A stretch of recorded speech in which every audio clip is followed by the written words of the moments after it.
Welcome. I'm going to give you the fast forward version. Welcome, Bobby fucking Patterson. Yeah, Wicked Kid, Louisville, Kentucky. For cheesesteaks, fucking get them. Spears and Steinberg. You know what the fuck it is. Aries and Andy, Chew and the Jerk. You know it's time to get this work. The real raw, gutter, uncut cocaine. No political corrections. Always sleep. Fuck being awoke. We discuss politics and jokes. Subscribe, we lit. There's levels to this shit. Before you was sucking on your mama's tit. Aries Spears don't give a fuck. We talk about race a lot, racism, Sexism. Much love to my loyal bitch bag holders. Rollers, clip loaders. We got them in the folders. The whole world on our shoulders. Spears and Steinberg. Yeah. It's Muhammad Ali Center. It's called the Center, I guess. Yeah, the Muhammad Ali Center. And but it's the museum. It's a museum. And it has a bunch of other facilities on it. I don't get really too emotional about much. But when you walk through this thing, of course, 1,000 photographs, quote information, great quotes, historical facts, memorabilia. But because I'm such a diehard Ali enthusiast, and not much moves me. Ali, Tyson, Jordan, Jackson, and then some other historical figures. There were moments, a couple moments where I walked through some of these exhibits and got a little misty-eyed. Because let me just say this, and forgive me, I'm going to go on a little bit of a tangent here, not too long. What a great life. What a fucking great, like we saw, what was the name of the movie we saw, that little theater thing, If, the poem? Yeah, the poem, If. That he apparently carried in his pocket the whole time. Yes. This man lived such a magnificent life. And I just realized many people aren't going to be as fortunate to live that kind of a life. And it really, to me, is the one time where it just feels like Ali was born with a purpose and a mission given to him by God. Because the way everything just falls together and comes together, it's just too perfect. You're talking about a guy that started his boxing career at the age of 12, went on to become one of the greatest fighters of all time, met with everybody from kings, queens, dignitaries, dictators, experienced the turbulent 60s, civil rights, segregation, one of the most historic, turbulent times in American history. Rubbed shoulders with Martin Luther King, Malcolm X, going from Cassius to Muhammad, becoming a Muslim, and just what he represented to not just Black America, black people, but particularly, and I know I've said this before in talking about Ali on the podcast, but to Black men, tall, good looking, visually beautiful, physically beautiful, sexy, nice body, articulate, smart, funny, proud. And again, he came along at a time where up until that point, we were always made to feel as Black people that we're not beautiful. Our hair, our nose, our lips, our skin. If we weren't white or we weren't light, we weren't beautiful. And here is a loud, braggadocious, confident Black man who's screaming to the world, I'm beautiful, I'm pretty, which meant we were pretty. We were beautiful.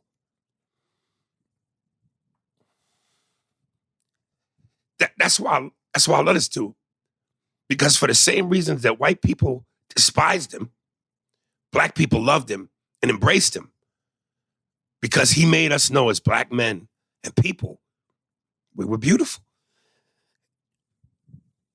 And he's knocking guys out. And he's standing over them with his arms up. Victory. And we didn't have that. So, and then his stance on Vietnam, the war, and again, for the very same reasons that white people despised him would be the same reasons that in his later years, they would love him. Lighting the fucking Olympic torch, being the face of Parkinson's, and handling that with dignity and pride to the day he was put in the ground. And, that's why from a boxing standpoint, it's like, and I get into arguments with people all the time. Yeah, Floyd Mayweather, he's 50-0. He's perfect. One of the greatest boxers to ever box, tactician, scientist, one of the greatest defensive fighters of all time. But give me 54-5 and a human being like Ali. Give me 54-5 and a global spokesman for humanitarian rights and the will of good people. I'll take imperfect over perfect, as long as you give me all those qualities that come with Ali that make us feel proud for the right reasons. Great Floyd Mayweather, you got a gazillion $100 million. You want to keep talking about your Gucci and your Louis and your watches and your 15 cars and your mansions. Fine. Ali wrote the book on braggadocious. But there was also the other side to Ali that Floyd Mayweather lacks. Humility. That's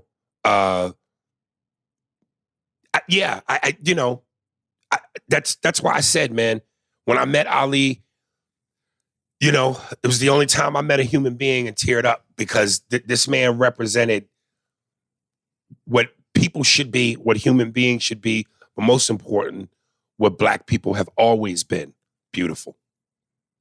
I loved it. I'm telling you, it moved the fuck out of me. You said humility, and there was another word that you were looking for, and that word, I think, is responsibility. That too. He had the responsibility of the whole Black community on his shoulders at that time. I'm not kidding, and I mean it. But I got to ask you a question, because I know you're a boxing fan, and I can see how emotional this is to you to talk about Ali. Do you not give Joe Johnson any credit for the direction? Absolutely. Okay. Absolutely. But it was a different time period. It was a different time. It was, and again, according to Ali, he said, people think I'm crazy. That man's crazy. He run around town with white women at a time when niggas were being hung for shit like that. Lynchings were very, prevalent, if I'm using that right, back then. And this motherfucker came along at a time when where Ali was the last generation of 15 rounders. When Joe Johnson fought, them niggas fought to round 25. Until it was done. Till it was done. And then, like I said, when he beat the shit out of white men, they cut the footage. They wouldn't let that be shown that a Black man destroyed white men. So not only did he destroy white men, he rubbed his dick in their faces. And I'm fucking your women. Didn't they also have to, I don't know if he did. I know that at some point they were fighting more than one fight in a day too. Yes. So he fought more than one dude in the day. Yes. Right? Okay. I just want that to make nigga was the original Tyson. I just want to make sure that we had that. I just want to include that, because everybody gets a direction from somewhere. And I'm not saying that Muhammad's direction came from Joe Johnson, but I'm saying that the paving was already kind of started to be laid by somebody like this. And the other thing I want to say, when you brought up, you're bringing up Ali and then you're bringing up Mayweather. And nothing against Mayweather. And this has nothing to do in the debate of who's a better boxer. But what I'm saying, and to give Ali the credit that he deserves, he did it in a time where Mayweather is reaping the rewards of everything that was laid before him. Yes. And Ali had to pave that ground. And that's why I wanted to bring up Joe Johnson, because I said that ground, I think, was started, but Ali completed that. And everybody else who's come after has been able to take advantage of that. Right. So that's what I wanted to say, because Ali has an important place in my history, only because my stepfather and I, we weren't always close. But when I was a kid and he was trying to figure out how I fit into his life, because we didn't see eye to eye on a lot of, not that we didn't see eye to eye, because I was still a young kid, I was forming, but he didn't see me as the kind of kid, the kind of son that he imagined. He imagined like a bigger foot. My dad was big. My stepfather was big, like a bigger football. But for whatever reason, we both bonded in boxing. And he got me Ring magazine. He'd bring me one. Every Ring magazine he got, he gave it to me. And we had posters on my wall of Muhammad Ali. And that's how we bonded, listening to the radio. Because like another thing that you guys don't, this is how great Ali is for people that don't even understand this. Because I don't know if you can put this into your headspace to understand, we didn't get to see the fights. Ali became famous not only because of his political stance, but then you had to listen to the fights on the radio. This man beat up people on the radio to become the famous boxer. And a lot of his earlier fights were also black and white. Yeah. He's not, it's a unique time period where you didn't have cable the same way we have it now, where we went into your house. Those fights that happened in the Rumble in the Jungle and what's the other one? Well, that's Thrill Manila. Yeah.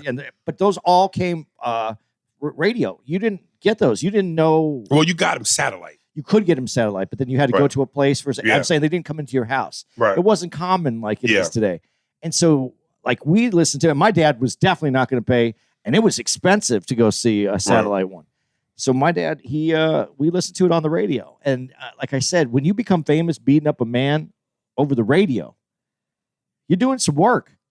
Yeah, I mean, listen, they said at one point, I don't know that it still is today, but I think it's lost its value. But at one point, the heavyweight crown was the most coveted championship in all of sports. It meant more than the Super Bowl and the NBA championship. It was the number one top spot. It was also worldwide, so anyone could win that championship. So, right. So that's why it was also number one. Right. So, and you're talking about a guy who, at that point in boxing's, existence, was the top tier guy. And again, you hear about it so much, and you can watch all the old footage and the documentaries and read the books, but obviously you never quite can grasp how its importance and power unless you lived it. That's why, again, we can get into these things with when all these kids go, yeah, we've seen Jordan, we've seen the footage, we've heard the stories. And no matter how much you think you understand, I lived it. I saw the man play. I sat in an arena and watched him. You can't get the full gravity of that unless you lived it. And that's why I swear to God, if I could go back in a time machine, if there was some tool, I would give one of my fingers to be at an Ali in his prime fight. Because the power that I feel from watching what I've watched and knowing that I could never have experienced it live because it just wasn't my time, I feel the energy from what I've seen.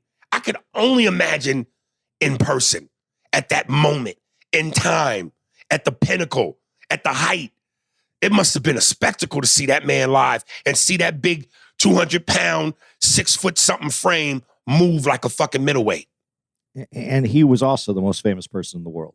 Yes. And he proved it several times. That too. When you see the footage of him going to different countries and continents, the love that this motherfucker got from the people.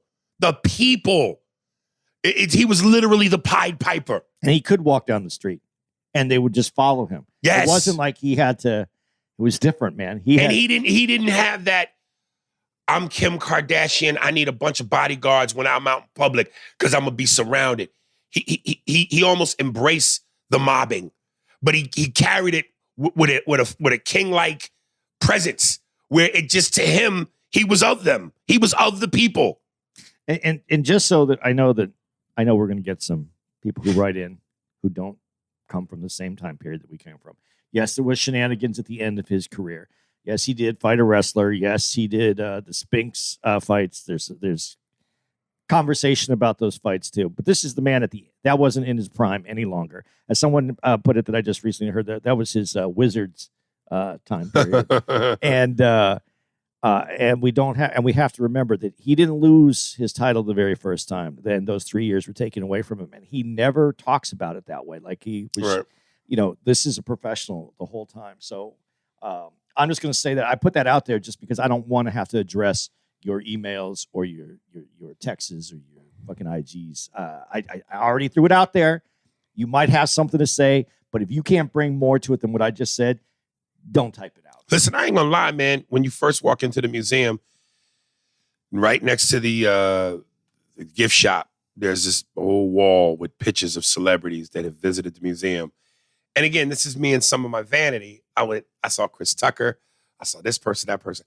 I went, damn, it'd be nice if I could have my picture here. And I wouldn't dare ask anyone, how come my picture ain't on the wall? Put my picture. But a lot of people started recognizing me at the museum, some of the people that worked there. And one of them said, bro, we'd love to have your picture up. And I was more than happy to have him say that to me. And I agreed, of course, graciously. Did you send him your IG, though? Yeah. You wrote it down? Yeah. And I just simply went, because how cool would it be if one of my family members walk in here one day and they don't know I'm here. I ain't never said it, but they go, holy shit, my brother's picture is up on the wall at the Ali Center. Yeah. And I wanted to ask you this, because I said this, man. Just like when we went to the, in Memphis, what was the museum we went to? We went to the Civil Rights Museum. Just like when we went to the Civil Rights Museum. I got to say, it always tickles my heart in a good way when I see white people giving a shit. And I mean, look, obviously, I don't want to go down this road too deeply, but you know, obviously we know that white people have given a shit since slavery. There are white people that helped blacks towards freedom and fought in the civil rights, bled with us, arrested with us, died with us. So we know they do. But to be in some of those exhibits, especially the one where they had the black people talk about how we weren't made to feel beautiful. And I'm seeing white folks sit on those benches, watching those films and hearing black people say those things. And it's just comforting to know that there are white people who take the time to go, I'm not just going to say I'm not racist, or I have black friends, or I do love black people, and say it and mean it, but to go, I'm going to take the steps necessary to understand more, to hear these things, to see this footage, to know why Ali was so important to black people and how black people felt and the connection. That's doing the homework. That's going the extra mile. And that to me is important, because those are the white people that don't just say it, they practice it. And you know, hey, okay, they're a little different. They take the time. It's one thing to go, I'm not going to be racist. I'm not going to do racist shit. I'm not going to say racist shit. I'm not going to hate on black people. But that's where the buck stops. That's great that you're doing that. But to go and do more, that's dope. We kind of had this conversation a little bit. And I'm not disagreeing with you at all in what you're saying, except that, you know, I think about it a little bit differently. It's easy for white people to go and express love for someone that's loved and be loved over a period of time after that's aged. You know what I mean? Right. You know, when like anything else, when something goes through time, it becomes more beloved than it is at that moment. So and I think I asked you, when did it turn? Because like I said, when Ali was young, braggadocious, confident, loud, cocky, a lot of white people hated him, especially when he refused induction into the Vietnam. But then, because he also refused induction into the Vietnam, at some point that turned some white people towards him. Well, a lot of it changed. In the Vietnam thing, okay, let's just take the Vietnam thing, break it down real quick. It was an unpopular war, but at the beginning it was something that people felt was American, and that it was the duty of an American, and you know, you are in America and you do American things and America first, and you know, so that you needed to go. And as people saw what the war was, and you know, I think that Ali articulated it very well at the time, which was much to the dismay of some people, because it wasn't that he was saying anything anti-American, it was anti-war. And he didn't want to go there for that. And especially because of the way he talks about how black people were treated in this country. And to go to another country where no one's harmed him, that was a very valid point. But as the Vietnam War changed, and then the protest against Vietnam, the people who were on that side turned out to be the people that were the ones that were praised later for making their stance that was unpopular at that very moment. So that made a big change in how that perception went away. It wasn't about being, you know, the American to trot over to another country to save democracy, because we saw what a mistake it was. So he was on the right side. That helped out. But my question that I asked you is, when you're saying that white people need to dig in and do that extra work, then you have to ask yourself the question, yeah, you're here today and you know how you feel, and you wouldn't be that way. That's great that you are not that way. But the tough question is, ask yourself, if you didn't have this experience, this history, this past, and what you're looking at, and you just had to skip over all that and you were just there at that time, would you be on Ali's side? Would you be on Black America's side? Would you look at things like a lot of America looked at things then? And that's the question. That's the question I think that a lot of people who find themselves say that I'm not racist because whatever X, Y, and Z. Yeah, but where's that coming from? And if you were in the moment that you claim that you're not that person, but you were in that moment, that time period, would you be that same person? It's a different question. And that's where you got to find out who your core is. It's a different question that I think can fairly be said is a different answer. Yeah. To a lot of people. There's a lot of people that wouldn't. I mean, let's be honest. The Civil War itself, that was a country that fought itself. And a major reason of the battle was over slavery. And so we know that there is a great amount of people that were against it. But just because you were against slavery doesn't mean you were for black people either. We know that a lot of those people didn't want black people in their neighborhoods. They didn't want them coming to their towns. So these are all questions that I can't answer for anybody. Right. But I think what you have to accept if you're white is that you probably, depending on your character, there's a chance you could have sided with opposite of how you feel now. And you have to take that in consideration and look at the struggle and why it was so difficult and how we got to where we are right now. And be open to the fact that you may not be the person you think you are. Well, even if you weren't how you probably should have been at that time, but you came around, I'll take that. And it's important, but it's also important. And the reason I say this is to recognize that's the struggle that black people went, because just because you think you're that person doesn't mean you would have been that person at that time. There was a great part in the museum where they had a bunch of quotes by white people at that time about how they felt about America and black people. And, where after the quote, they would say, not the person's name, but American housewife, 1960. You read some of those quotes and you just go, God damn. That was the thought process. And that's why I'm saying, be honest with yourself and realize that you may not have fallen into the category that you're proud of, but understand that that's the struggle that black people have gone through. I'm not saying that you have to beat the shit out of yourself or make yourself a horrible person, that you should be admonished from this world. I'm saying understand that that's the struggle that black folks went through, no matter how great you think you are today. Two things that I took a picture of, these two quotes. And this one almost kind of got me.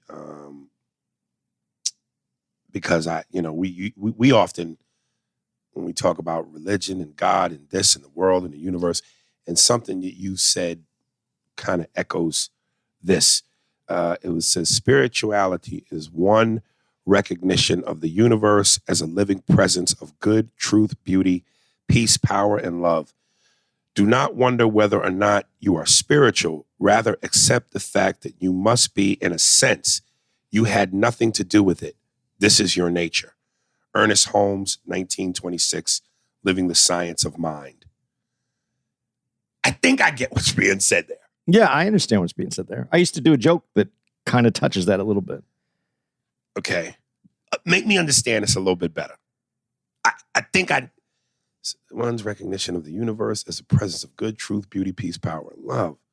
Do not wonder whether or not you are spiritual. Rather, accept the fact you must be. In a sense, you had nothing to do with it. What does that mean? Well, as far as being here and existing, I had nothing to do with this. I used to say that I believe in God only because I am not responsible for any of this. In other words, something had to create this, and that's the only reason I'm here. And it's kind of it's offhanded kind of remark that I'm not responsible for anything, because we're all responsible. Right. But I'm not responsible for being here. And then the part about where we are in this world is to accept that this is a spiritual journey that we're all on, because the idea that you exist is spiritual. Just the idea that you're here is spiritual. Whether you are even if you don't believe in God or a religion, the fact that you exist is improbable. So if it's improbable, there has to be a spiritual definition to this, that you have come from a place for a reason. And they say that only 4% of the population actually makes a difference in the world. But what doesn't get said in that, you as part of that, as part of the 96%, have influence on that 4%, maybe so minimal, maybe even bumping into somebody that's in that 4% that you made them late for a meeting that changes the course of history.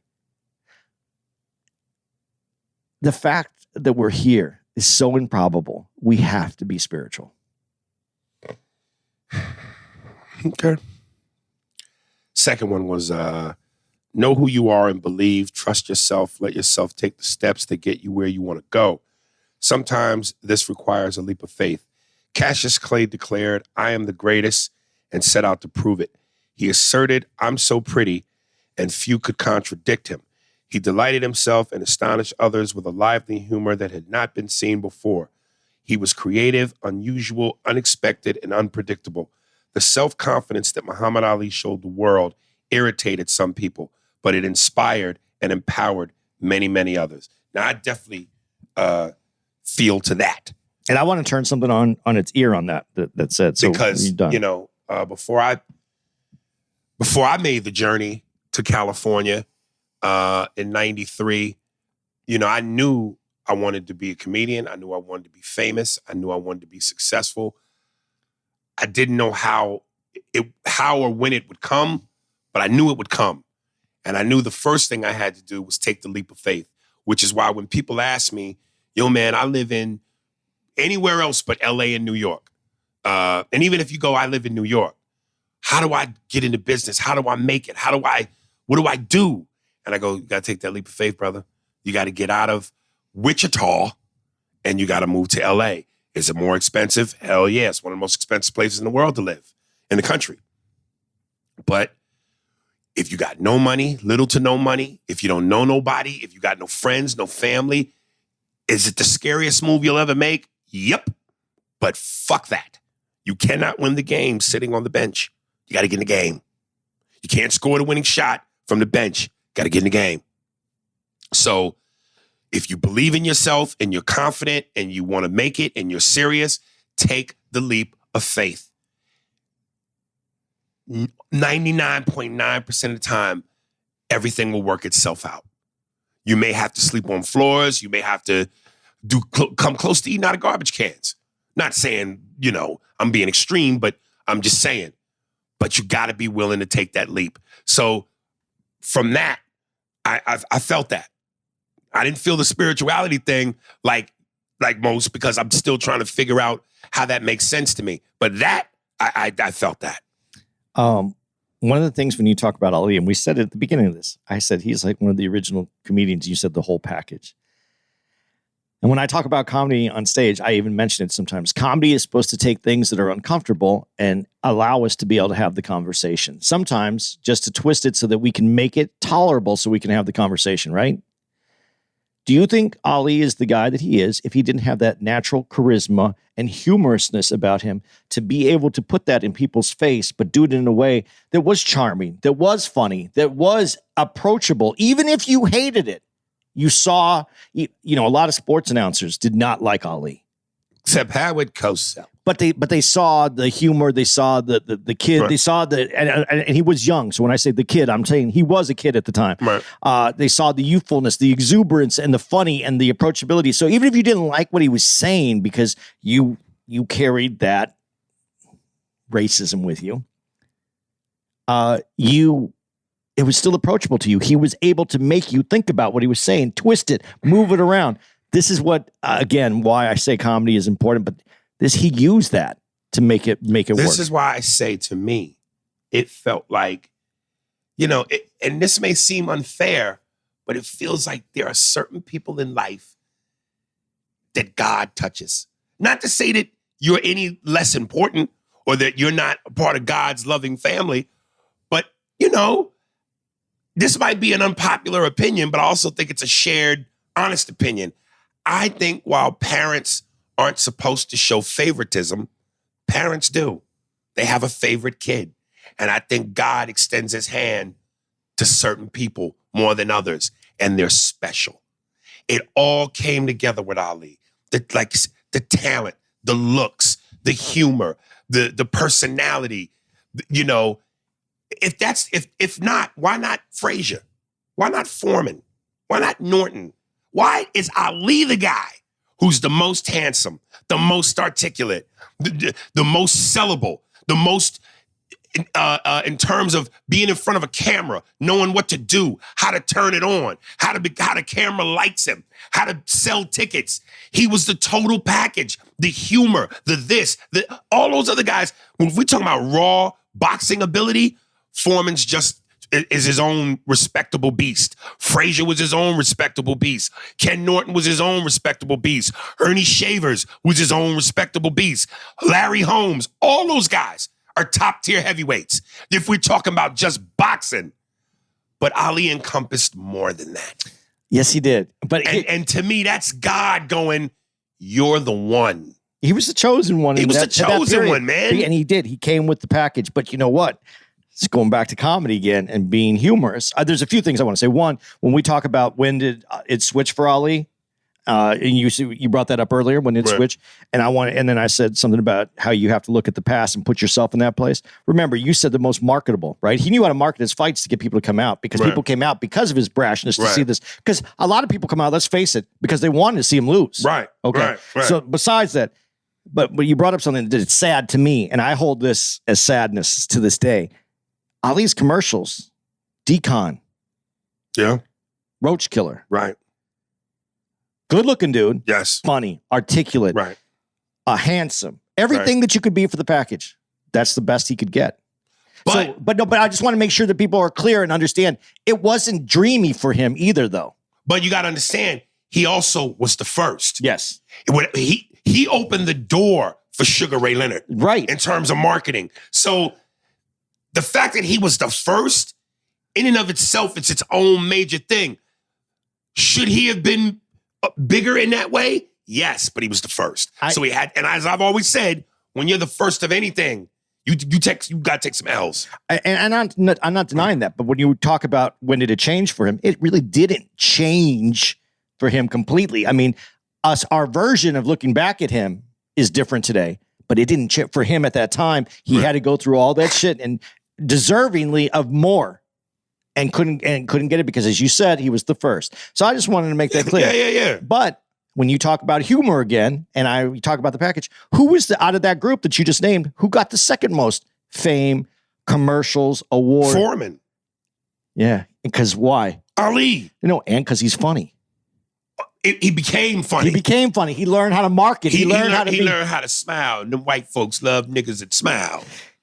I hate to say this, white folks is like people that smile. When you grin, you win. They love niggas that grin. You've got to grin, you win. Nigga. You've got to grin. Ice Cube, look at all the rappers, nigga. Ice Cube was a mean, I'll rape your white woman, nigga. But now that nigga is smiling and those white folks love him. Now when he wants the pussy, the white women say, yay he, yay he. Just don't put your arm on his shoulder when you're taking the picture. Don't touch me, nigga. He's still homophobic, nigga. Because the other person at the same time period who didn't smile, who didn't articulate himself, not that he wasn't articulate, who didn't articulate himself and his person. Joe Frazier. No, but he's not even in the sport, and we're going to talk about him here in a minute. Oh, okay. Right? Okay, well that's the segue. Yeah, and he had a personality disorder, let's say it that way, where he couldn't get that next level, and he deserved it. Kareem was the dude, and it was just his outer exterior that kept people away from him. Yeah. And also kept extra money away from him.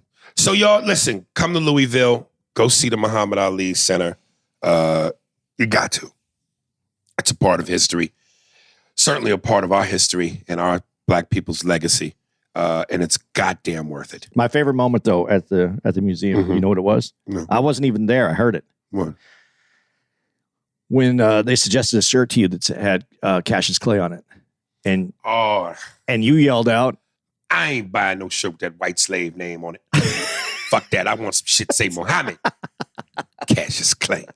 I was standing all the way on the other side. I started laughing and I had to walk away because some people looked at me like I was crazy, but I thought it was funny. So second half of Winning Time. Listen, and I'm so glad, and this is why, again, after talking about Muhammad Ali, this is so important.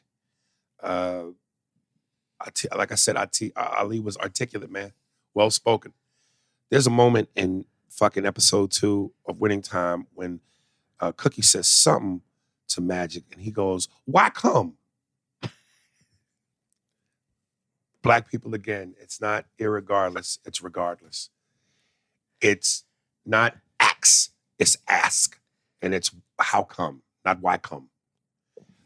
This is why it's like, dude, and Magic, and kudos to him. Again, Magic knew he wanted to be a businessman. He said that very much so in the 4-part documentary that Andy and I watched about Magic. And he knew that if you're going to be taken seriously and respected in business, you can't say things like, why come? But to your point, black people, it's I saw, not I seen. Yeah, but you keep saying black folks. Listen, no, but irregardless and acts has been white people have taken that too. I've never heard a white person say irregardless. Oh, I have. I've never heard a white person say acts. I have many times. Really? Especially irregardless. Irregardless is one that's just, I don't know where that came from, but I hear it all the time. Okay. Well, listen, and I'm not trying to play, Bill Cosby shitting on my people. But come on, man. Like, again, you cannot expect me to support bad grammar. You cannot expect me to support that kind of articulation. I'm not going to do it. And I know there are black people that get upset with other black people on some, this nigga Hassa Diddy, or, who the fuck is you? And it's are you, not is you. But yeah, dude, you're not going to get me to, I'm not doing that. I'm not. I think this has a lot more to do with the school system than it does. Well, culturally, there is a difference. I'm going to grant you culturally there is. And it's also because the school system in black areas hadn't been. Attaboy. There you go. So I'll give you that. We're not going to go down the deep road of how all of this is slavery related. But we know because we've gone down that road. But it's also tied into the school system and the budgeting and the budget cuts and teachers, which ain't no coincidence. No, but it's not just the black community at this point. Yeah, there's some poor white trailer trash that possibly do it, and there's just some shitty school systems. All right. Yeah, I said about Kareem just didn't seem fun to be around. When we were talking about Chick Hearn. And the whole monkey comment and the gorilla at the door. I forgot there was that other moment when he said to Pat Riley, when he gave him the fist signal, like, when I need you to stop talking, you'll see my hand go from the 5 fingers to a closed fist. And then he said, you'll feel it when you're getting fisted. And I just went, wow, young Chick was a dick. I that's what they're saying. I think it's been very... that's the undertone that they have put in this without really saying it. And there's minimal parts that come up with Chick, but all the parts, 90% of the parts of Chick have some assholeness to it. Right. So it is what it is. And, again, this isn't a documentary. This is a drama based on a book. Again, but there were things that they, again, I think masterfully done, but the way they interjected humor, breaking the fourth wall, the drama aspect of it, but small hints of what felt like documentary-like shit. Like that moment where when they were dealing with Kareem, a young Kareem, and the way they would intercut the scenes with Kareem and then the assassinations of Dr. King, Malcolm X, Fred Hampton. I thought that was beautifully done. And it gave you some more in-depth insight to what made Kareem Kareem. Yeah. Like that shit mattered to him. Yeah. And it was appropriate to show it because he was actually a concern. He had concern of the state of this country and the people, what she calls his people, black people. And then take that up one. And then Muslim people. very concerned about the people that surrounded him. Rightfully so. And I didn't even think about it till right now, but the same way you go, Muhammad Ali decon commercials, and a man of his articulation skills and looks should have got more than that and better than that. But at that time, being a Muslim was almost being a pariah. Like, no major American corporation wants to sponsor a guy who turned his back in their eyes on his country, a la the Vietnam War, and is a proud, loud Muslim. So I'm going, if Kareem never became a Muslim and he just became another black ball player and he smiled a little bit, do you think that would have made the business/advertising world gravitate towards him more? Especially when at one point he was really the face of the NBA. He just didn't give interviews. He didn't want to talk to reporters. So I don't think so. I think that he, again, with Kareem, and they addressed it a little bit in this show. And remember, this is a book by, was it Ron Perlman? It's Perlman. I don't know I forgot what his first name is. He had access. And when you were saying about breaking the fourth wall, I think that's part of this and I could be completely wrong, but this is how I'm interpreting this breaking the fourth wall here, is that he, this series is based on the book Showtime. And that book Showtime, he had complete access to the Lakers. And he got to go into meet with Buss. He got to go into with West. He was in everybody's office. He was in the locker room. So when those cutaways happen, to me, some of this to me is an acknowledgement to him and his access that he had to the writings that he had to develop this book, because it was unfettered, is what I heard, his access to the Lakers. Right. So some of this, I think, is things that, maybe he doesn't quote it like it was said to me, but I think some of these things were said to him. This is why it's interesting. And I just read today that Jerry West actually threatened legal action. Wow. Because of they feel that it was not so much, they didn't really say that it's all been misrepresented. I think they said that it was grossly, the way that it depicted him as being that manic was the problem. And HBO replied that, I wrote it down, but basically replied that this was a series. It's some of this is done for dramatic purposes, but in no way, are they making a documentary, basically, is what it comes down to. I'm paraphrasing on a lot of that, but this was just, it's a show. And from what I've heard from other interviews that I read, certain things where they make it seem like Jerry West in this only was manic the whole time. And that's not true. But he did have these emotional outbreaks that you see, like the one that we see where they're playing golf and he breaks the right.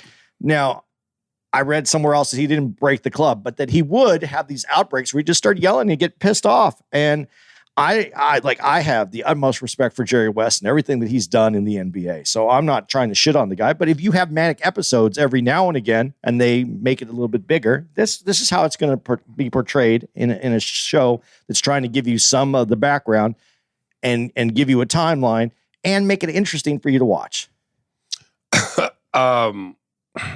Dude, I know I say this often.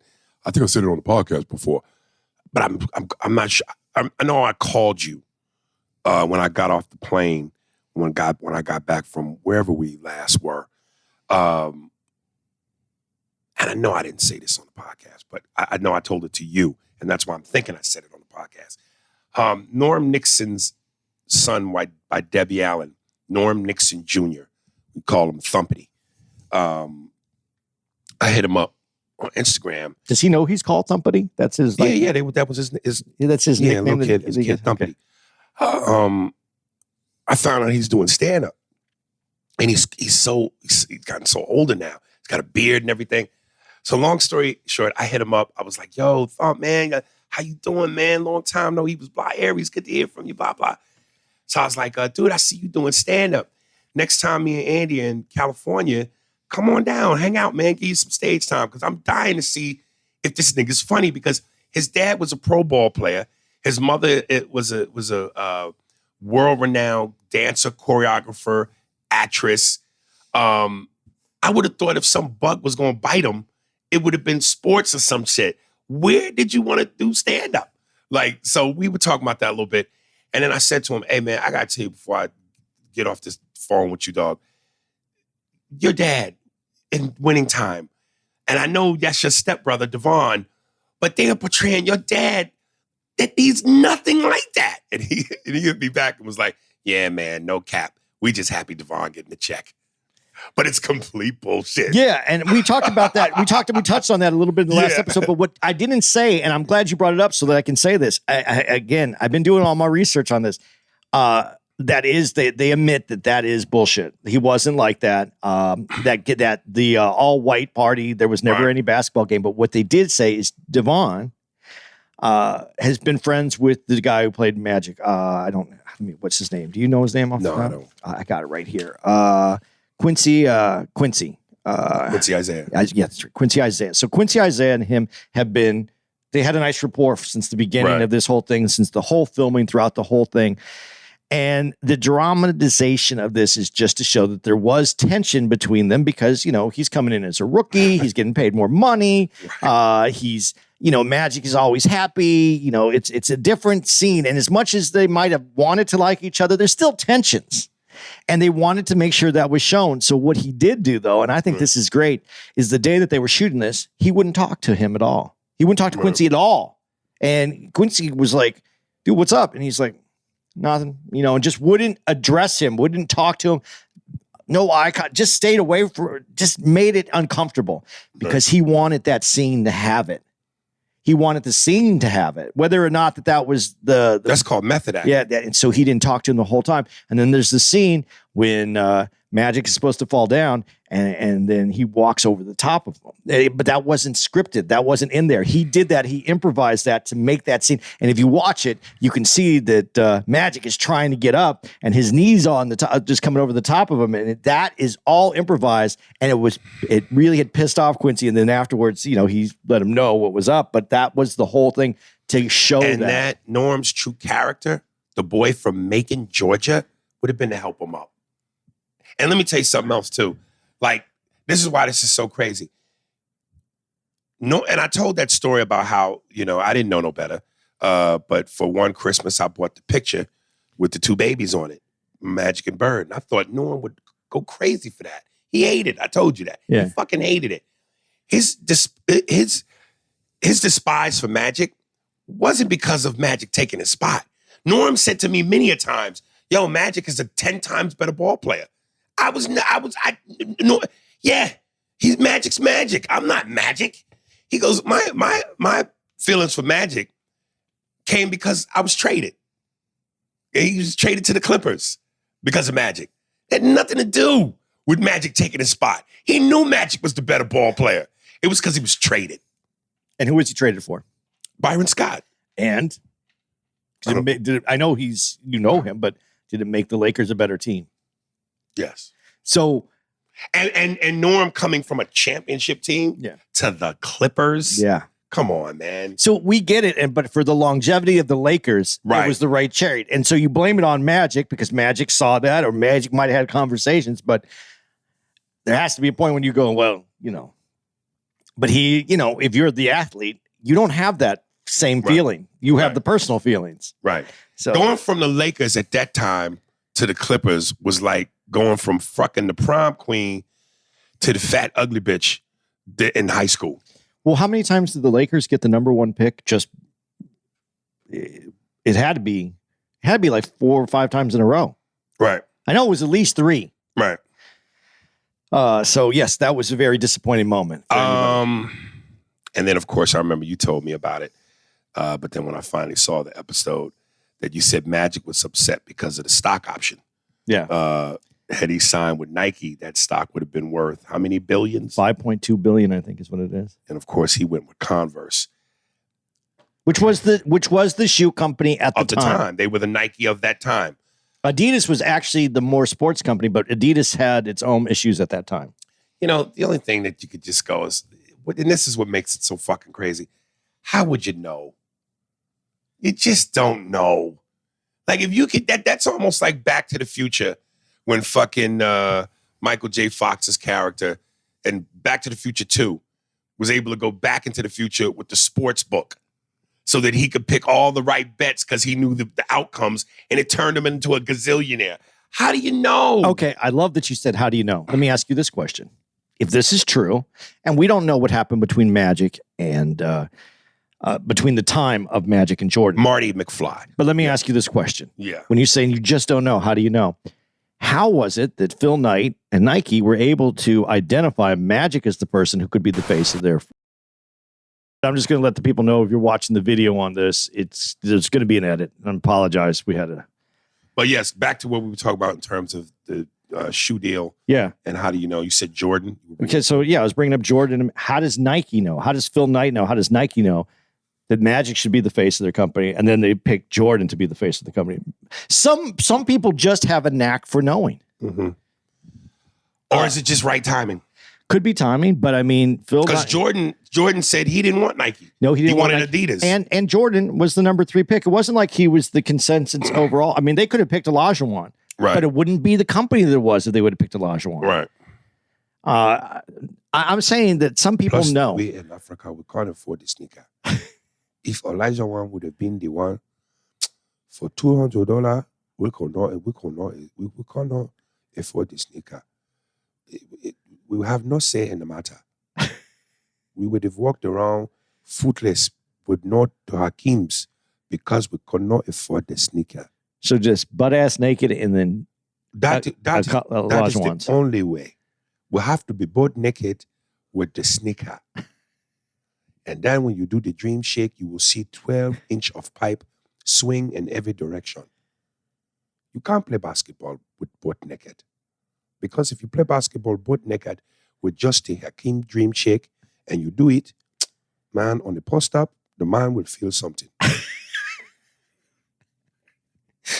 You just hear in the whole game, slap, slap, slap, slap, slap, slap. And eventually you will slip on the floor and they will go, what is that? Sweat? No, that is the dream juice. All right. Yeah, man. I mean, Converse. And when people think of Converse is Chuck Taylor's, right? Yeah, they were doing their other shoes that they don't even make basketball shoes no more. Yeah, they do. Do they? Yeah, they still do. They have contracts. There's people wearing Converse really on the court. But ain't no Magics or Birds. No, but there's Converse that people are wearing. I mean, Converse is still paying people money to wear their shoes.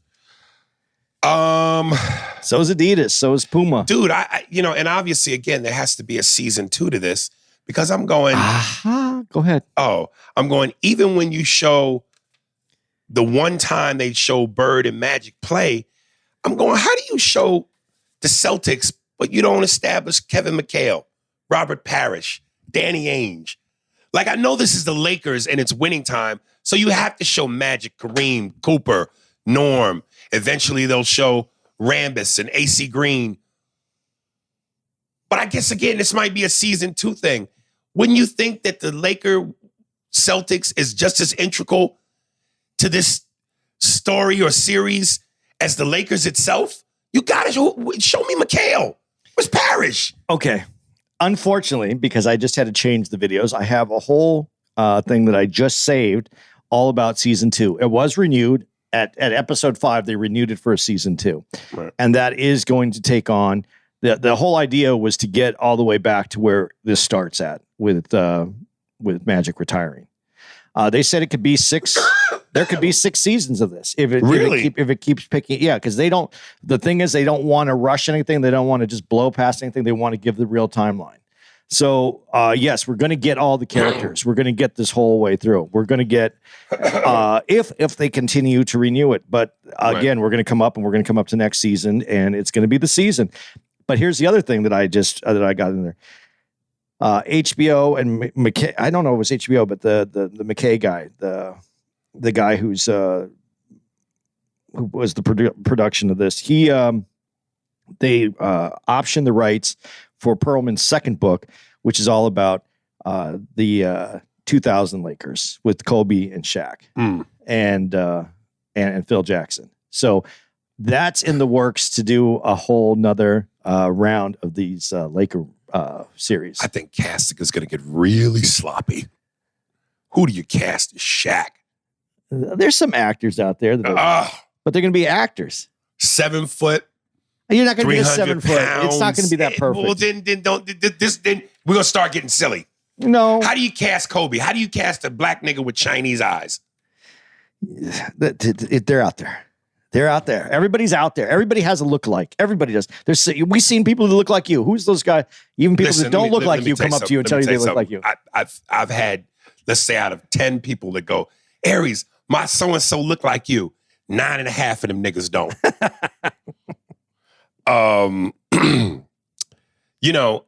Speaking of the fucking Celtics kid, I gotta fucking say, I didn't realize that I started watching this fucking series, that when you talk about titles, kid, I always talk about Tom Brady, because Tom Brady's fucking God, he's to die for. But then I forget Larry fucking Bird. 3 fucking titles, kid. When you look at the Boston Celtics history, you got Larry Bird with 3 titles. You got fucking Tom Brady with 6 fucking titles. That's 9 fucking titles, kid.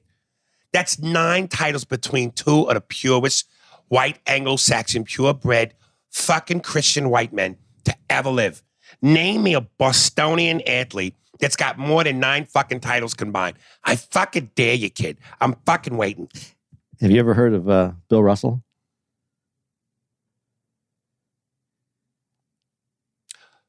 Who the fuck do you think you are? Come on, kid. Nobody cares what the fucking niggas do. I mean, look, don't get me wrong. He's to be fucking respected. Fucking 11 titles, okay. The guy wasn't bad, but he's nothing to fucking die for.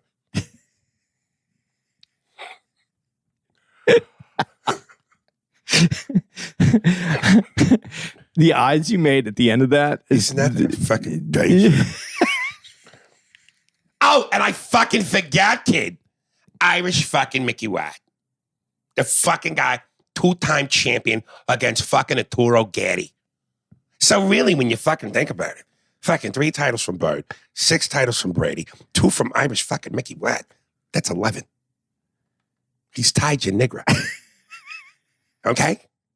And if the Boston fucking Celtics win it this year, yeah, it's pretty much an all-black team, but the owners are white. So that's 12 fucking championships. What the fuck do you think you are? That fucking Bill Russell. All right. Dude, do you think Bird could have played in this era? Yeah. Too slow, can't jump. No, he could have played in this era. He could have played. Yeah. He would be a different kind of player. I don't know that he'd be. You let these young kids tell it. Larry Bird would have no chance in this era.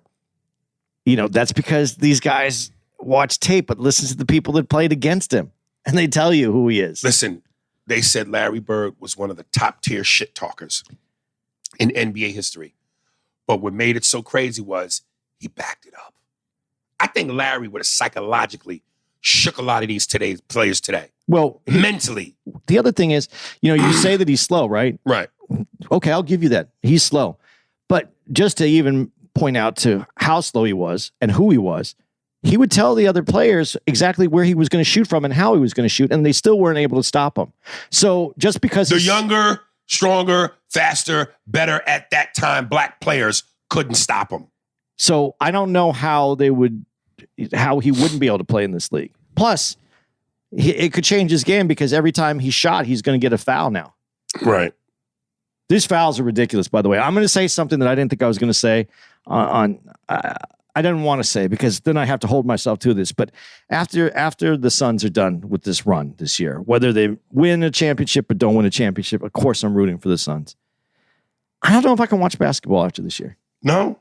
Dude, these foul calls, unless they change the game, these technicals that they're calling, everything is a tech. It's not, dude. You get an inverted. I'm not saying the word right. When you do it accidentally, the elbow or something, and right. These are part of the game. They're not intentional. They're not trying to do it. You can't keep giving technicals and stopping the game for something that is part of basketball. This is the way basketball used to be played. Right. So for you better, faster, stronger, all this other shit, add pussy to that list too, because This is not the game. And then they miss half the calls. They miss the other half. If the NBA doesn't do something about the accountability to the refs and change some of these fucking shitty rules and bring a little bit of defense back to this game, fuck it, I can't watch it anymore. I was so aggravated after the other game, and it was a night that the Suns won, so it wasn't even like I was mad that the Suns had lost the game. I'm just tired of watching this fucking game, man. Dude, I'm gonna tell you something.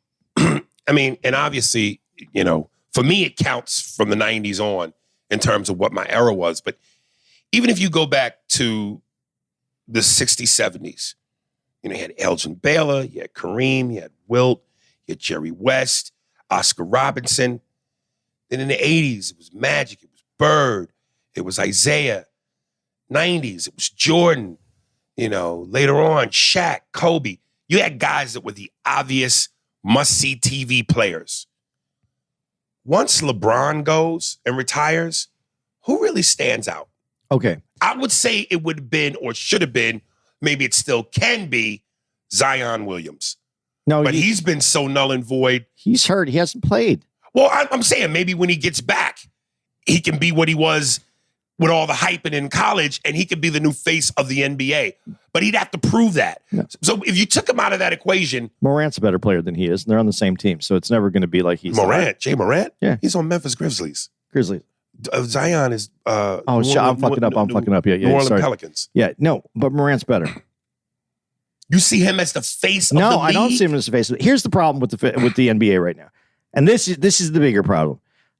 I do believe that the players have a lot of talent, and we've developed a culture now in basketball where people who have talent, you find them, you put them into basketball, they're playing fucking amazing. They have, let me rephrase that. They have amazing basketball skills, but the mental game of basketball has disappeared. It's a lot of one-on-one. It's a lot of fouls. It's a lot of team ups. Let's make the Avengers. But so it's not the same kind of game. And these games are not going to, it's not fun to watch. It's not fun to watch right now. It isn't fun to watch. You don't think the Grizzlies Warriors series was fun to watch? Because before Morant got hurt, they were threatening these niggas. It was fun to watch, but there's still all this, like, it's not, I don't want to say go back to traditional basketball. Or as Magic would say, tradition. But when you watch the Lakers Showtime, which is the run and gun offense, there's a lot that goes into that offense. I mean, it might have been running, it might have been quick, it might have been a fast game, but there was a skill level, a mental skill level to that game. That's all going away, and it's just on physical skills. That's how I look at basketball right now. And that's why no one's standing out, because there's not a team game that's being played this amazing way unless you go and you look at Golden State. And honestly, the Suns, they play a very, I think they need to speed up and change the way that they play the game. The dominance level that I think DeAndre Ayton could have should be better. But those two teams are playing skilled basketball, not my skill dominating my opposing one-on-one player skill. Skilled basketball where they're playing with a mental edge. But you don't see any one or two guys where you go, you got to tune in to watch this dude. Yeah, there are some players like that right now. Give me two. I can't even say his name right because I never say his right. Giannis, yeah. But I wanted to say his real name. I can't say it. Giannis. Tempo. Something like that. Yeah. I can't say regular names, so fuck it if I'm going to get that one right. Right. Giannis is definitely one of them. Okay. I think Booker, I'm saying this because it's my guy, but I think Booker has this other dimension to his game. So Devin Booker, let's just say Giannis and Devin Booker, you see them as just as important and powerful and as Magic, Bird, Michael, Kobe, Shaq. Curry's I'll give Curry. Giannis, they might not win again. So they're one and done. I can't put Giannis in that. One and done. No, because he's carrying a team. Okay, but that's like Dirk. Dirk was one and done. Dirk was never, to me, that dude who... Now, I think Giannis is a better player than Dirk, but still. No, but Dirk had a revolutionized part in the game because he was the first guy that could go in under the paint, could play as the big man, and then go back out and shoot a three. No one else done that. Was he must-see TV? No. Is Giannis must-see TV where it feels like the country stops to watch that game? When Magic and Bird did their thing, there was an event. People stopped what they were doing because this was an event. When Michael played, it was TV must-see. Michael was different, but the rest of it was part of the rivalry. You wanted to see the Lakers play Boston. That was part of the rivalry. What's the rivalry right now? Boston has been in and out for a while, but Boston's playing really good right now. But do they get past the Bucks? Okay. So but is there a rivalry right now? The fact that, look, the Lakers didn't make the playoffs, so there's no Lakers-Boston rivalry. The fact that we have to guess or figure it out says everything. There are great players out there. I think that the NBA game needs to change a little bit. I think that they need to change the rules. There needs to be some defense again without someone getting the calls, these phantom calls. These calls where you breathe on someone and they're giving it. The fact that you hit, the fact that someone gets bumped. Listen, I know these are multi-million-dollar players, and I know we don't want players getting hurt because of stupid fouls. That's fine with me. But I think that you need to leave with some bruises at the end of the game. Other than Steph Curry, I don't see who's the guy. Like as much as I might not like LeBron in the LeBron-Jordan debate, I recognize LeBron is the dude. Up until this year, he's been the dude. He's been the guy that's the league. Well, I don't see anybody else as the league. Dude, I'd like to say KD, but we saw... we see. KD, nah, man. He's fragile in the brain. Well, there's a lot of players that I think could step up into that position given the right... and I'm not even... I hate to say this because I never thought that I would say... no, I would say coaching matters, but the coaching has changed because of the rules of the game and how fouls are called. But where is the Phil? Where is the Pat Riley? These are coaches. Where is the Popovich? Popovich still I don't there, think but Chuck Daly gets enough credit. But yeah, I hear you, Riley, Phil, Pop. Yeah, we need that. Right. We need that. We need those kind of coaches again. Those aren't there. If Pat Riley was the suit. Because of the Armani look, Phil was the mustache. The mustache? Yeah, Phil's the mustache. In this winning time, that wasn't a bad Bill Russell. No. I thought dude even kind of favored Russell a little bit. Yeah, I would like to know how tall he really was, though, because they had him sitting down the whole time. Right. And I think there's a reason for that. Right. Right. Let's see. I wanted to see, I got some of the other, where we said. And I just have one line, but that Dr. J, it's just a bad Halloween costume. From that wig to that nose and them eyes, it looks like a bad Halloween costume. There's one other thing that I didn't like about the series that I like. When they get into these heated series, right? Could these guys look like they sweated a little bit? Could they look like they got a little wet running up and down the court? I thought they had glimpses of when the doctor comes over to say to Magic, good game. We'll be back. Whatever whatever he says, dude looked like he just took a shower. And came Dr. J, man. That's the only thing they got right. Dr. J didn't sweat, nigga. That was cool juice. But do you want to know the facts or the things that they did wrong or got right on this one? What else do we have on this? I got some other things. I got one more major note. That scene where Kareem is talking to Spencer Haywood, and Spencer Haywood talks about his upbringing in Mississippi, and race is often the blurred line, where I understand where some of my people come from in terms of frustration and circumstance. But within that same scene, they also pointed out how we also can use that as a crutch. And when do we take a look in the mirror and point the finger at ourselves? And this goes back to what you just said a second ago about the education thing with Black people. Again, to what Spencer Haywood was saying to Kareem in that scene.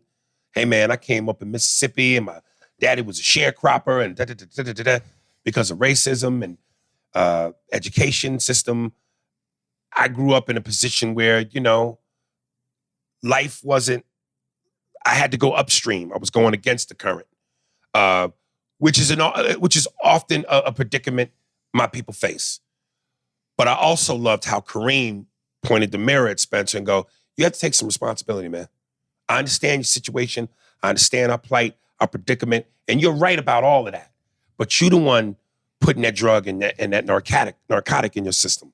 So at what point do you stop blaming the white man and the predicaments and the situations, which we all know existed and still exists to a degree? And when do you take some responsibility for what you're in control of? And the fact that Kareem was the deciding vote for why he couldn't stay on the team, I thought that was a great scene, man. Because it spoke to two things at once. The reality of our situation and our history, which doesn't help in trying to proceed forward, but it also shouldn't be a crutch. Okay, but since you brought that up, I'm just going to do this because the character of Spencer Haywood is they get it pretty close in here.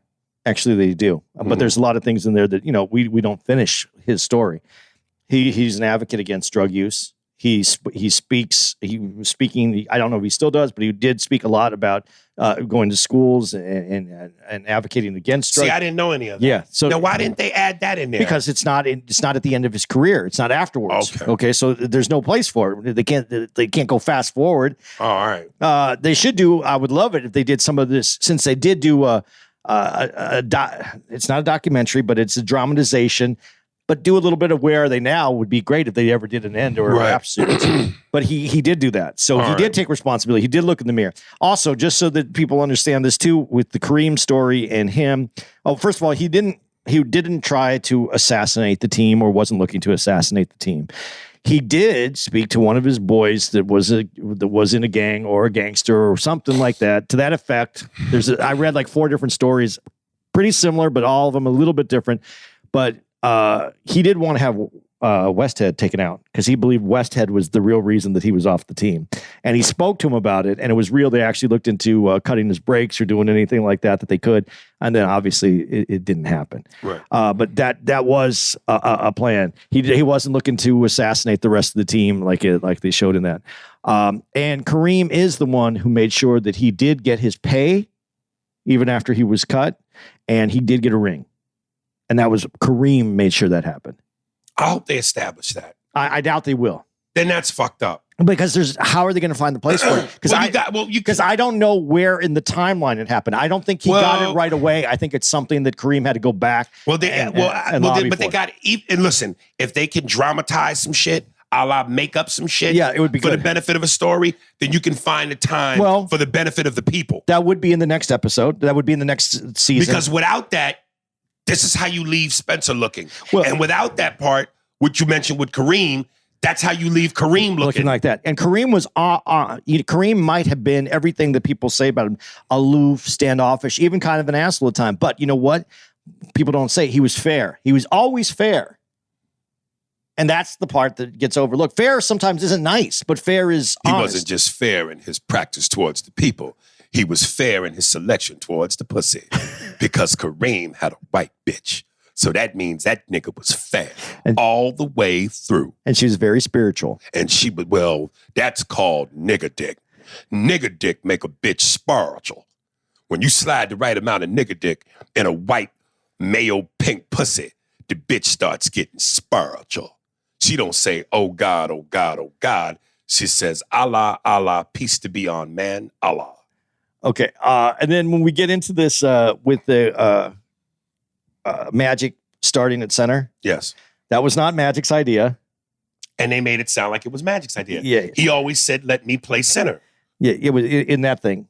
It was Westhead who wanted him to play center, and Magic loved the idea of it.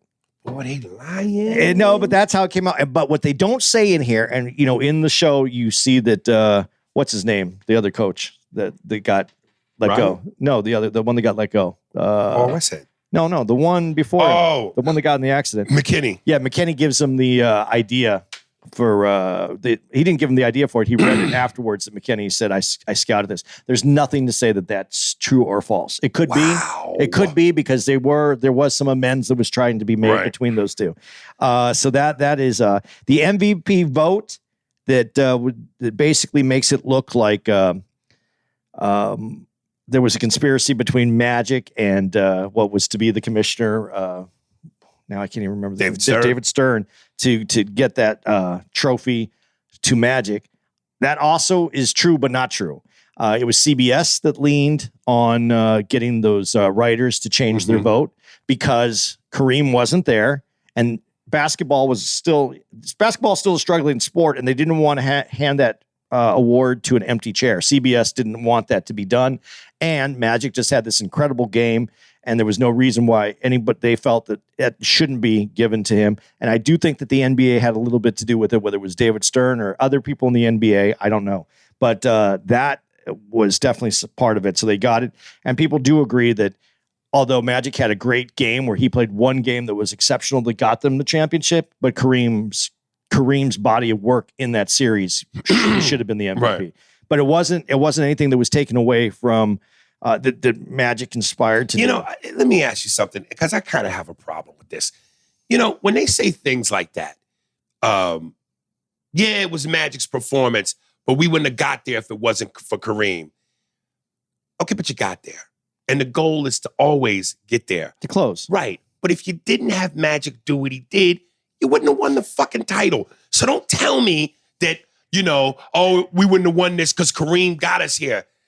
Everybody got you there. Right. But you still don't win it without Magic's performance. And I'm saying that to say this. On the plane ride over, I watched one of my favorite 30 for 30s. It's Magic time. Of course, Shaq and Penny.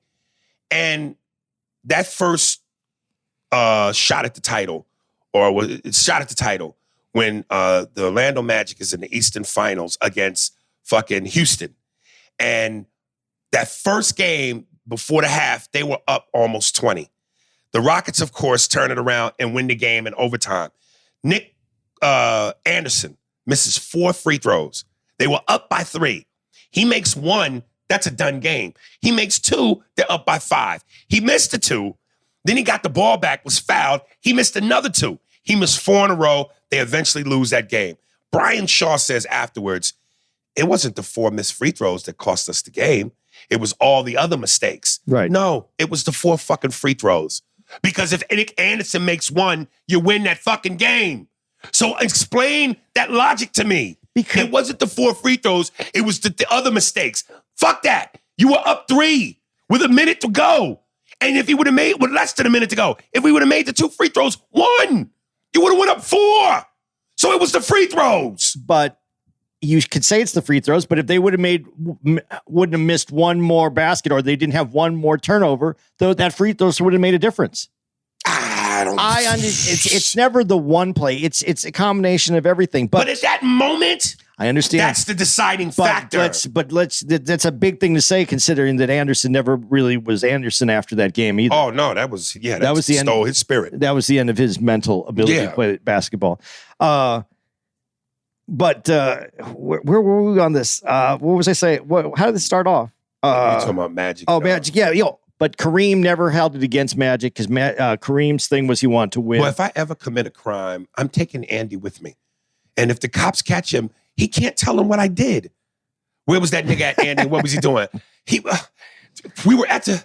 I just don't remember. That. I'm telling you, man, Andy is the perfect crime partner, nigga. But Kareem did not hold it against Magic. That's the other thing. Right. But Kareem and Magic, even though they played well on the court together, off the court, it took over 5 years, about 5 years is what they say, before they actually gelled together as people. So, even though they said that wasn't important to him, and that's in his book, that he never held that against Magic, I'm sure it's still a little rub you the wrong way kind of thing. How do you win an NBA championship your rookie year? That's phenomenal. Like, most time it takes guys years. There's a learning curve. He won the first year in the fucking league.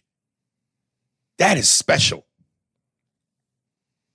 Let's see. I got some other things here. No matter time. Okay. The end of the game that they show and they make that, they dramatize that because the Lakers were a little bit more in control of that game than they led it to believe at the end. There is no hard foul on Cooper that Cooper has to get up and make these 2 miracle shots. And they were up by, I think they were up by 5 points, at least 5 points with like a little over 2 minutes to go. And that's why the end, the score is quite high. They kept the end score correct. So that is true, but they wanted to dramatize that a little bit. This is I found kind of interesting. Was Kobe at Magic's first game? Because they showed Kobe right as a little baby. Because they wanted to, if they didn't get to season 2, they wanted to include, I guess, a little Kobe piece in there. Right. And Kobe's dad was playing for the Clippers at the time, so there's a very good possibility that Kobe would have been there. Right. But even if he wasn't, there was some time. Probably most they said they couldn't confirm it, but most they feel that Kobe at some point would have been in the forum watching, right. Because his dad was playing against them. So that part they kind of give a little bit yes, no. And like I said, how many more seasons? They said this could be 5, 6, 7 seasons. Listen, since this is HBO, which means you could get risque, like when they show Magic eating the girl's pussy and his head is buried in a snatch and she's got a big ass titty out and she's naked. I'm thinking, look, if this is HBO and you can show that kind of shit, and if you're lying anyway throughout the whole series for dramatic purposes, that moment where Magic looks on his couch and Bird is there and his mother's on one side and Cookie's on the other, and Bird is saying, I'm a better ball player, I'm a better man. Since that was obviously some shit Magic saw in his own head to infuriate him, and we're gonna lie, why not have Bird naked with his mom sucking the dick and Cookie sucking double dick duties on each side? And then that's when Bird says, I'm the better man, I'm the better ball player, I'm the French hick that's getting his dick licked. Very funny, but I don't think a Magic would be putting that in his head. That would be the reason why. I would hope that. But you know what's going to be interesting? Are they going to do the same thing when they show Bird? Is he going to be having Magic in his head? Because they both had each other in their heads. Right. This was beyond, this rivalry was put, you know how we were talking earlier about, you said, Muhammad, the right person, the right time, everything came together. Basketball's on its way out. These two guys, black, white, city, country, everything about this is the show. Everything about this is the show, especially at that time. And they came together at the right time. Because if they don't come together, do we have basketball? Do we have Jordan? Is LeBron something that never exists? I think eventually it all comes together. But like you said, in that spirituality thing, these things collide for a reason. And these things break down and happen for a reason. So I think the way that this was supposed to unfold is the universe's way. Because also, if Bus doesn't buy the team, if Bus decides I'm staying in real estate, I'm not buying this team. This is a fledgling league. It could go out any minute now. Hockey's over this team. Because don't forget, and this is something they don't say in here either, Bus didn't buy just the Lakers. He also bought the Kings. Didn't know that. They're one and the same, and the Forum. Damn. Okay, so he bought all that at the same time. That's what that $67 million is buying. So he gets all that. But what if he doesn't sell it to Bus? What if Jack Kent Cook keeps the team? His pick was to go with Jerry West and get Moncrief. So where does that put Magic? And how does this change everything? And does Magic even come out of the NBA at that time? Because the flip, and this is something I don't know if we talked about, the flip of the coin is definitely Magic wanted to be a Laker. That's something that was never really said in here. He wanted to be a Laker. He wanted to go to the Lakers. He wanted to go to LA. If he thought that the Bulls were going to get that pick, he was going to go back to school. So that flip is what the decision made. He did not want to go. He did not want to play in Chicago, which is funny because then the next person who really takes over the league, being Jordan, is the Bulls. Speaking of Jerry Buss. That's me. And some of those great quotes, just like I said when we talked about the first half, have you ever had a blowjob with a woman with champagne in the mouth? I love when he said to dude while in the forum, this is the house that Yes built. Yes. And he was angry and frustrated. This is the house that Yes built. I love that fucking line. This is the house that Yes built. Fuck a no. I love that. I'll tell you this. I got a friend who's in the restaurant business, and he's a big deal in the business, and he's done very well for himself. And I'll never forget when he was on edge. There was a moment where there was a period in time, just like these stories, where he could have been taken out. His business could have went under, and he made some moves that really put him thin. And I'll never forget when we were talking about, I said something about stocks because I knew he had some stocks and we were talking about this years ago. And he goes, yeah, man, I don't have any money in the stock market anymore. He goes, I put all my money is on my stock. And that's what Yes builds when you believe in yourself more than anything else, that you're going to go ahead and put all your chips in, right? And you're betting on you, the house that Yes built.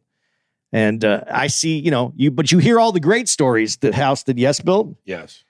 But you also see some people sleeping on the street because Yes didn't work. Yeah, there's always the other side. Jesus Christ. Yes. To a bum in a cardboard box. It's the house that Yes built. That's funny. All right. That's it for me. Yeah, man. I think that's it. There was a couple things that I could throw in, but I don't know if they're that important or anybody cares about it. But we didn't speak about her, so I just want to throw it in real quick. The chick, that's the chick. Man, no wonder women get mad at this sometimes. The one who became the vice president of the Lakers. What's her name? Oh, I don't know. I got a name in here. I don't remember no dames' names. Claire Rothman. Uh-huh. She's the one who introduced Jerry Buss to Jack Kent to bring Jack Kent, to bring him to Jack Kent Cooke's Stadium, the Forum, because he owned his first foray into professional sports was actually the Strings. It's not LA Strings. I forgot what Strings it's called, but it was the Strings, and they played at a different arena. And she brought them in because the Forum obviously needs to have more events going on, and it was mixed doubles professional tennis, and that was their first. His first foray into sports, and that's how he meets her, and she's really the one who helps get that deal done. And that is actually Jeannie Buss's first professional team that she took over was the Strings, and then she took over the roller hockey, which was I forgot the name of that, and that's when I met her when she was in Arizona because I was working for the roller hockey team, the RHI Cobras, Phoenix Cobras, and then when they were playing the LA Blades. So I met her a couple times, and so that's it. She wouldn't know me from a piece of dirt on the road, but yes, I did meet her. Right. All right. I think that's it, right? I think that's all we got. So this for any sports fanatics at all, between Ali in the first half and Winning Time in the second half, this has been all big dick and balls, man food, Buffalo Wild Wings, strip tease, macho machismo. Forgive us, ladies. Hour and 30 minutes. You forgot that part. Yeah, I know we were going to call this second one halftime. Second time, right? What was it? Second half. Second half. We're second half and overtime. Okay. Because I was going to say, was there a tie-in to second half and then some sort of boxing reference? Ding, ding, second half. Ding, ding, second half. Okay. I was going to say, that might be the best one, though. I was going to say something like round 2 of second half. But ding, ding might be better. Round 2 of second half. What did you say? Ding, ding. Second half. Second half. I think that was better. That's boxing then. And so's the other one, round 2. Yeah, I know, but round 2. Yeah. And second half, it's the same thing. They're both good. Ding, ding, second half. I like that. Okay, you want me to tell the people where we're going to be? Please. Please. Please. Please. Please. Go ahead. Is that Kodak Black? Wow.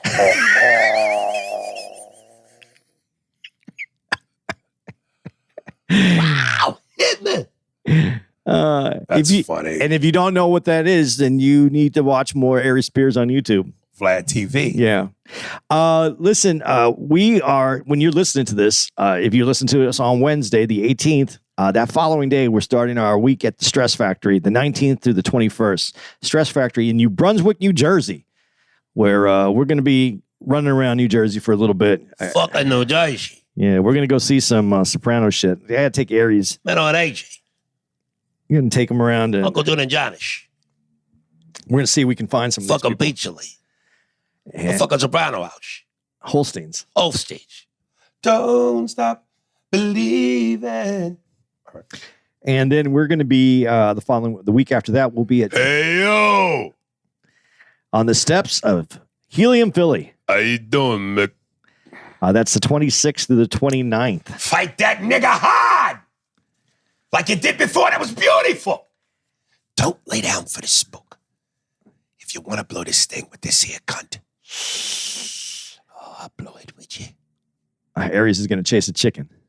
Hey, Mick, why I gotta chase this chicken? Because that's the way we did things in the old days. If you could catch this chicken, you could catch Greasy Lightning Kid. I feel stupid, you know? After that, we're going to be at the OKC Comedy Club in OKC, and it's called Bricktown Comedy Club. And we're there, it looks like the 3rd through the 5th of June, followed by Tommy T's the 9th through the 12th of June. And then after that, we're going to have a break for Father's Day. Oh, Father's Day. What are you going to do for Father's Day? Make some more kids, nigga. I mean, do some more irresponsible shit. Some irresponsible raising. All right. Irregardlessly. Irregardlessly. And I'm going to come on the bitch. And she going to say, why come? Let me ask you this. Let me ask you this. Why you come on me instead of in me? How come you didn't come in me? Why come? Irregardless. You niggas have to do better. All right. From Jaron Uzzle. Here's State of Mind by Double Scoop featuring GQ3. New artist straight out of the trenches of Baltimore. Follow him on all platforms at Double O Scoop. That's DOUBLE 0 SCOOP. DOUBLE 0 SCOOP. He's getting 2 scoops of that Lexington market. You know what I'm saying?